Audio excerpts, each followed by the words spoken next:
બનાસકાંઠાના ડીસા, ધાનેરા અને લાખણી પંથકમાં વાવાઝોડા સાથે વરસાદ.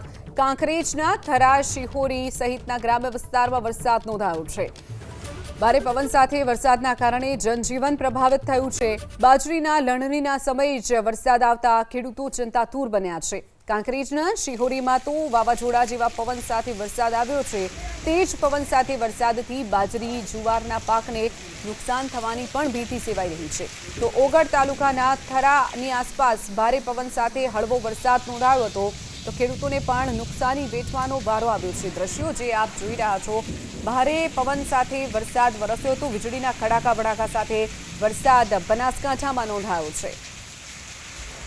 આ તરફ વાત કરીએ પાલનપુરની. પાલનપુરમાં પણ ભારે વરસાદ નોંધાયો છે. બનાસકાંઠા જિલ્લામાં વરસાદ. પાલનપુર, અમીરગઢ, વડગામ સહિતના વિસ્તારોમાં વરસાદ નોંધાયો છે.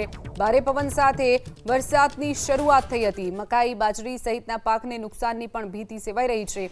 ઉકળાટ વચ્ચે વરસાદી માહોલથી વાતાવરણમાં ઠંડક પ્રસરી છે. તો બનાસકાંઠાનું પાલનપુર, અમીરગઢ, વડગામ સહિતના વિસ્તારોમાં વરસાદ. ભારે પવન સાથે વરસાદની શરૂઆત થઈ હતી. તો મકાઈ, જુવાર, બાજરી સહિતના પાકને પણ નુકસાન જવાની ભીતિ છે. અત્યારે એક તરફ લણણીનો સમય છે, તે સમયે જ વરસાદ આવતા ખેડૂતોને નુકસાનની ભીતિ છે.